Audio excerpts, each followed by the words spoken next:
Mientras la convención debatía el último de sus reglamentos, parlamentarios de Renovación Nacional llegaron hasta el ex Congreso para presenciar, para fiscalizar, como han dicho algunos convencionales, la convención. Conversamos de este tema junto al diputado de Renovación Nacional, Diego Chalper, que ya está en contacto con nosotros. ¿Cómo está, diputado? Buenos días.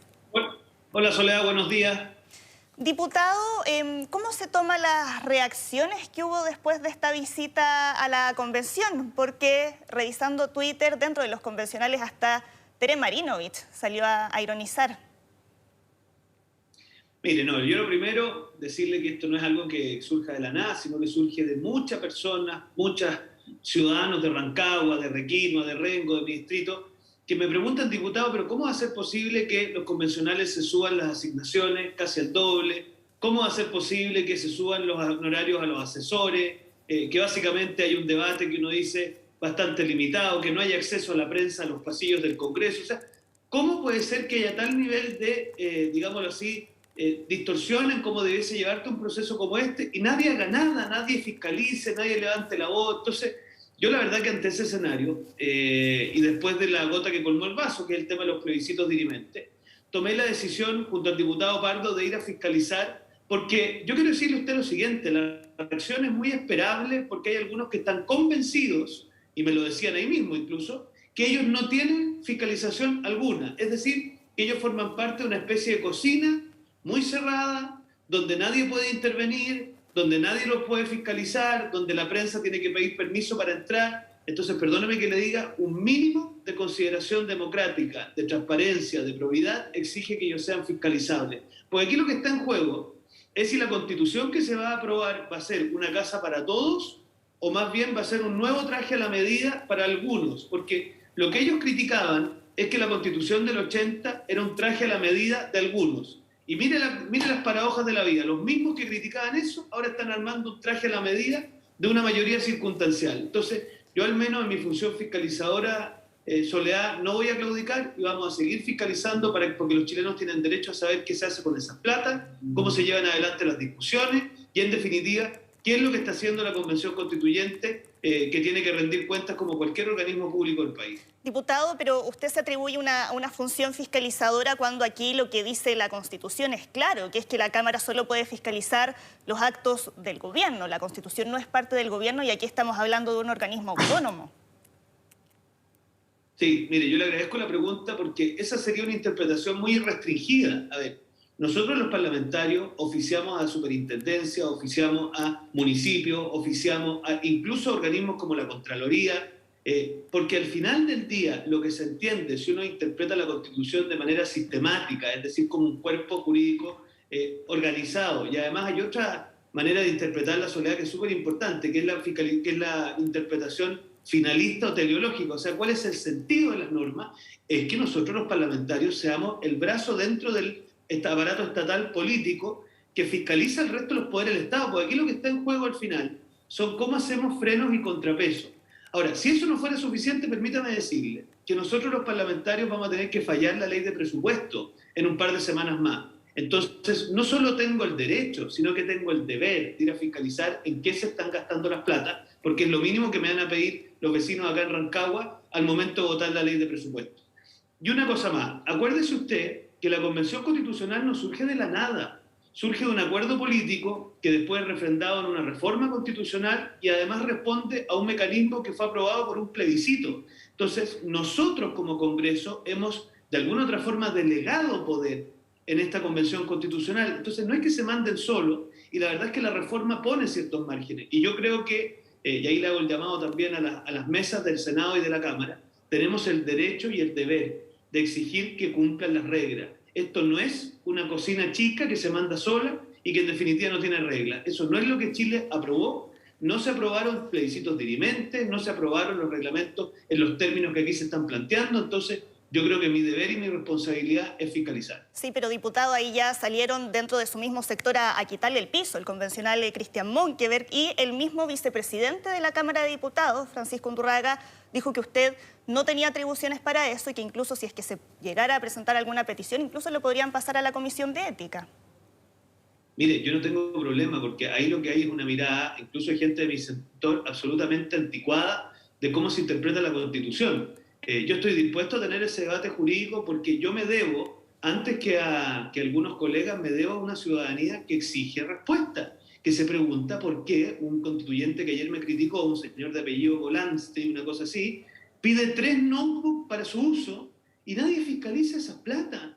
Entonces, si aquí lo que pretenden algunos es que la Convención Constituyente sea un órgano no sujeto a ningún tipo de fiscalización, yo no sé qué concepto de democracia tienen. Y mire, claro, pero ahí también lo que han dicho es que si usted quisiera fiscalizar, por ejemplo, aquellas materias de presupuesto, podría hacerlo dirigiéndose a la SECPRES.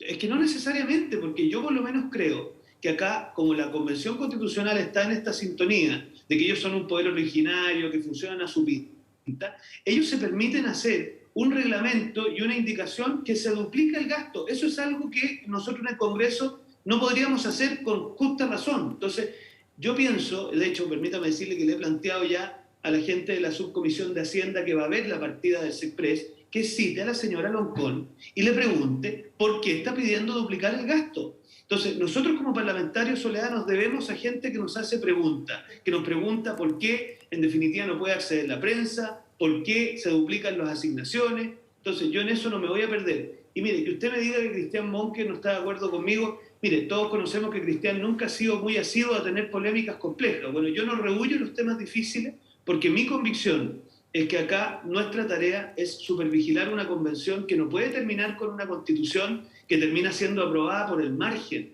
y que termina siendo un nuevo traje a la medida para algunos. Eso es precisamente lo que no podemos permitir. Y aquí hay varios también que lo ven como una provocación. ¿No cree que después de esto se caldean todavía más los ánimos en un contexto donde ya estamos ahí con polarización en un contexto bastante tenso? Mire, a mí me cuesta entender que hay un viejo dicho que usted probablemente también lo tiene que haber escuchado, que se llama el que nada hace, nada teme. Por lo tanto, a mí me impacta, se lo digo de verdad, que aquí algunos se sientan tan provocados porque alguien los fiscaliza. Lo que pasa es que hay algunos en esa convención que creen, de verdad, que son todopoderosos. Me lo decían ayer, mira, ayer un constituyente de mi distrito, de acá, el distrito 16 de la región de O'Higgins, se permitía decirme que él era un poder originario que no estaba sujeto a fiscalización. Entonces, yo de verdad creo que aquí tenemos que desafiar esa mirada que nos va a terminar dando como resultado una constitución que, a ver, si la constitución, Soledad, que surge de la convención no es aprobada por un margen superior a un 65, o un 60%, es un total fracaso, porque aquí no basta que sea aprobada, tiene que ser una constitución que sea una casa para todos. Y yo siento que hay algunos que eso les da exactamente lo mismo, sino que lo que quieren es imponer sus visiones a como dé lugar. Y yo al menos eso no estoy dispuesto a aceptarlo y tampoco estoy dispuesto a aceptar que nos vengan a cambiar las reglas del juego que fueron aprobadas en el plebiscito, porque yo les recuerdo que el 80% de chilenos y chilenas que aprobó esta nueva constitución lo hace sabiendo que los plebiscitos dirimentes no estaban y que fueron rechazados en su minuto en la Comisión de Constitución antes de la reforma. Entonces nosotros, créame, Soledad, estoy dispuesto a aceptar las críticas de la izquierda más extrema, porque esta es una tarea que tenemos que asumir. ¿Qué responde a quienes describen esto como un intento por obstaculizar la convención, sabiendo que usted en el plebiscito del 25 de octubre votó rechazo? Mire, yo esta reforma la aprobé, y la aprobé participando de la Comisión de Constitución donde esto lo discutimos.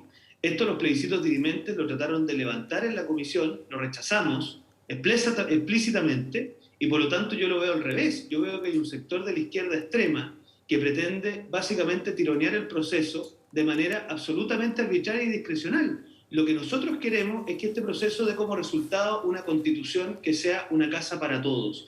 Ellos hasta hace poco decían que la constitución del 80 tenía una cancha dispareja, que era una constitución para algunos, que tenía ciertos ideólogos. Mire, yo no necesito ni la constitución de Jaime Guzmán, ni de la señora Elisa Loncón o del señor Fernando Atria. Necesitamos una constitución en donde quepan todos. Y lo que yo observo hasta acá es que el Frente Amplio, que es el que predomina en la convencional, básicamente lo que quiere es imponer sus puntos de vista.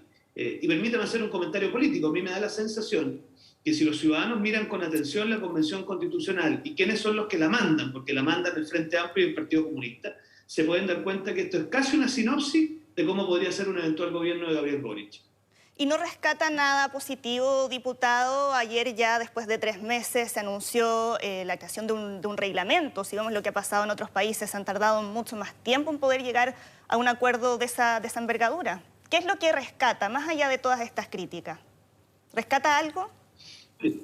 Mire, yo rescato que al menos esto se ha constituido, que se ha constituido de manera tal, y lo vi personalmente, con una orgánica en donde hay posibilidad de discusión, pero claro que me preocupan que el reglamento incorpore, por ejemplo, limitaciones al derecho de los padres a escoger la educación de sus hijos. Pero los contenidos todavía no se han discutido, diputado. Sí, En eso lo han aclarado ya en todos los tonos.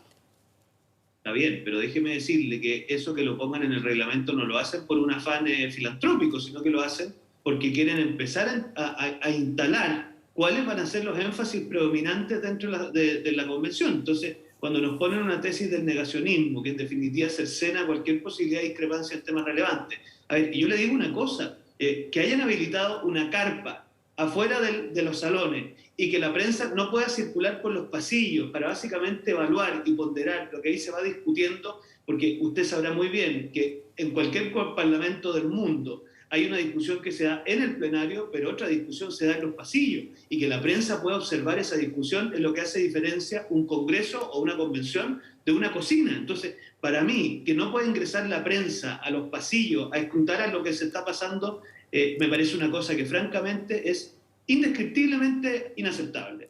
¿Y qué otras conclusiones sacó de esta fiscalización? Mire, me llama la atención el poco espacio que hay para los asesores de Chile Vamos, para serle franco. Me llama mucho la atención que me digan que las graderías están vacías por razones de pandemia, porque yo lo que vi es que las graderías estaban perfectamente habilitadas, y si no hay nadie es porque quizás debiesen preguntarse si no están siendo demasiado restrictivos al momento de hacer ingreso a las personas. Claro, porque hay un límite de aforo, ¿no? Y que es lo que hace que los convencionales estén distribuidos en varias salas. No, yo no me refiero a los convencionales, me refiero a gente que pueda estar sentada en las graderías observando esto, porque usted sabe igual que yo que esto se transmite por internet, no tiene transmisión televisiva, que a mí ya me parece una cosa compleja, y que además me digan que la prensa no puede circular libremente, no puede estar en los pasillos, no. Eso es algo que de verdad es un escándalo desde el punto de vista de la libertad de prensa, y a mí me parece que esto no le hemos puesto suficiente énfasis, y por lo tanto, aunque produzca críticas de algunos, aunque generen risa en algunos constituyentes, mire, a mí la verdad que no me da nada de risa que un constituyente pida 3 notebooks. A mí no me da nada de risa que se aumenten las asignaciones al doble ellos mismos. No me da nada de risa que aumenten los asesores. Y yo creo que a los chilenos y chilenas tampoco les da risa. Entonces yo al menos voy a seguir, Soledad, con mucho énfasis y mucha fuerza en esto, porque nadie está ajeno a ser fiscalizado en democracia. El que cree que no tiene que ser fiscalizado, entonces no cree en la democracia, lo que cree es en una especie de Estado autoritario que yo por lo menos no estoy dispuesto a avalar. Y bueno, usted ya ha mencionado la aprobación de los plebiscitos dirimentes. ¿Van a insistir en la idea de ir a la Corte Suprema? Porque al parecer no todos están de acuerdo con esa idea por temor a que puedan perder.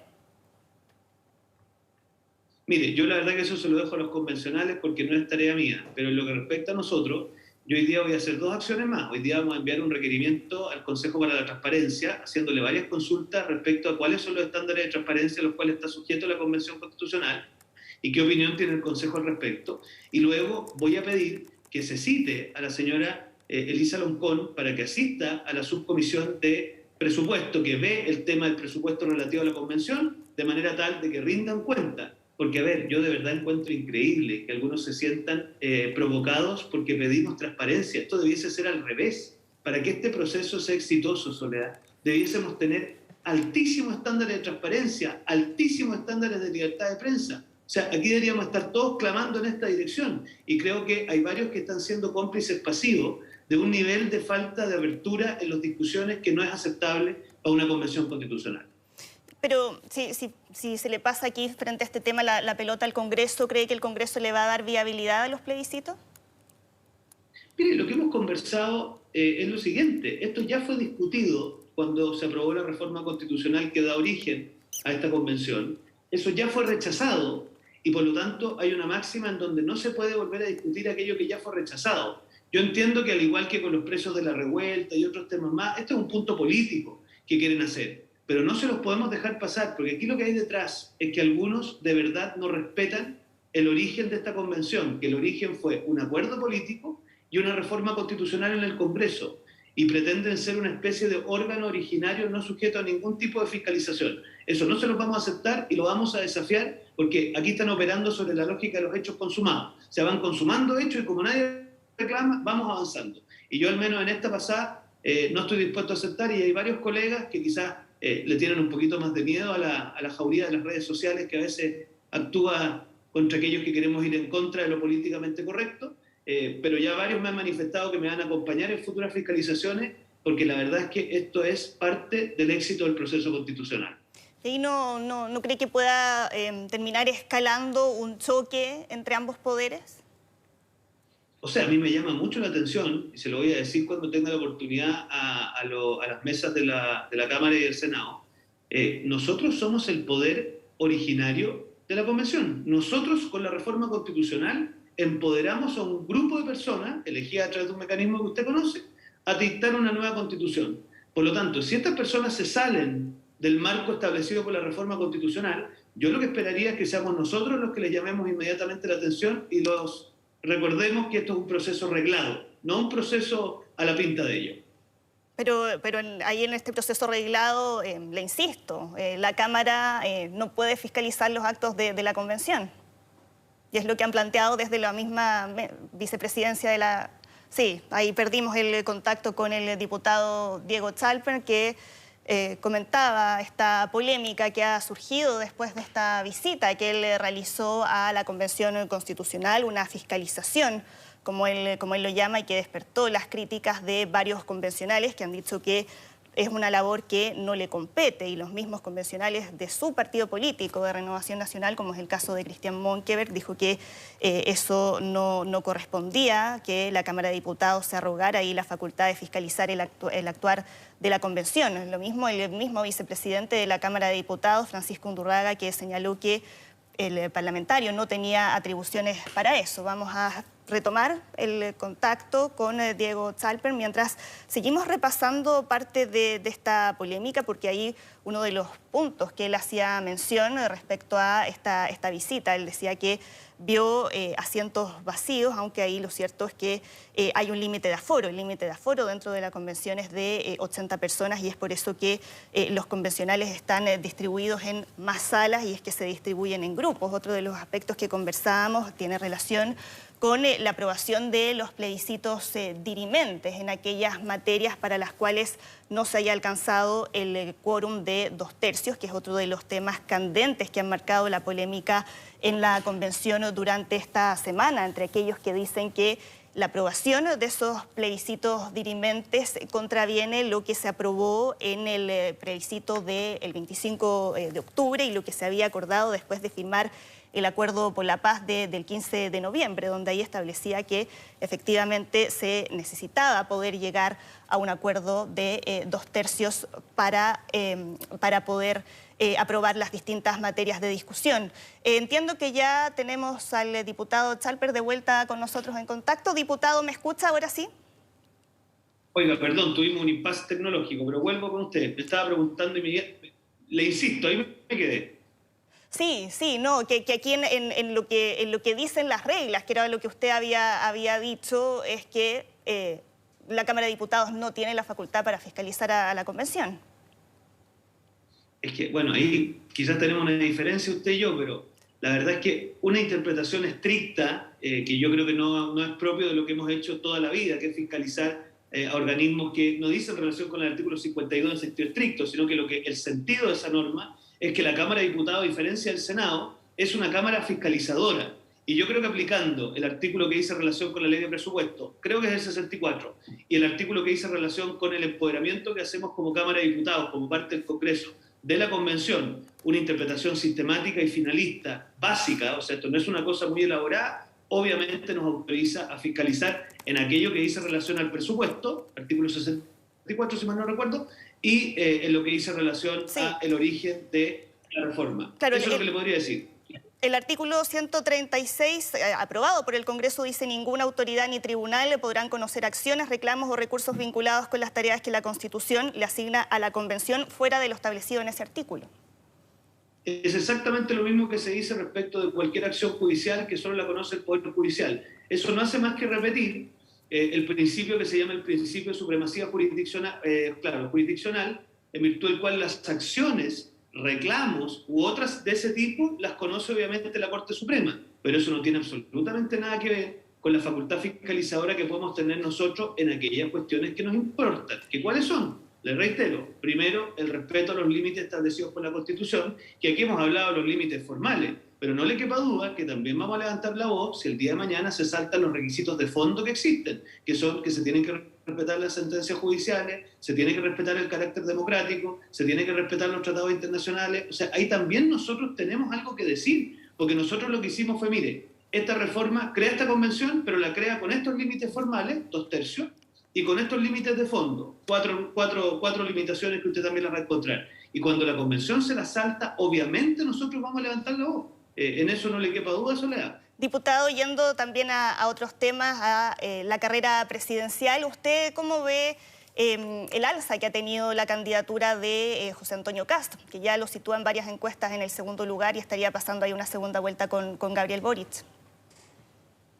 Mire, yo creo que las últimas encuestas grafican un momento, ¿no es cierto? Un momento que está muy marcado por el primer debate presidencial, donde creo que nuestro candidato oyó malos consejos, porque puso en escena una especie de candidato apolítico, distante de los partidos, como si esta cosa fuera una especie de candidatura que salió de alguna parte distinta a una primaria de la coalición de Chile Vamos.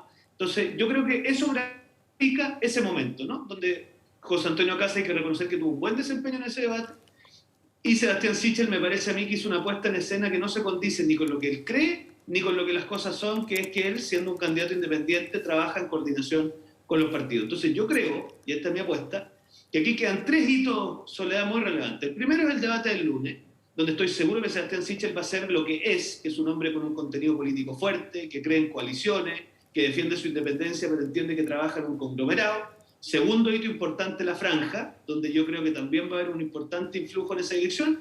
Y tercer momento clave, el trabajo territorial de la parlamentaria, en la cual hoy día hemos presentado un comando unitario para fortalecer el trabajo del comando con los partidos. Y vamos a salir con todo a fortalecer nuestra plantilla para pasar a segunda vuelta con el único que le puede ganar a Gabriel Boric, que es Sebastián Sichel, y para tener un parlamento equilibrado que le permita un contrapeso a una convención constitucional que, si a alguien le queda alguna duda, se acaba de acabar, no tiene muchas ganas de tener contrapeso. Nos enteramos también, diputado, de 2 diputados, Camila Flores y Miguel Mellado, que ya anunciaron su respaldo a la candidatura de José Antonio Kast. ¿Cree que eso podría generar un efecto cascada dentro de Chile Podemos Más?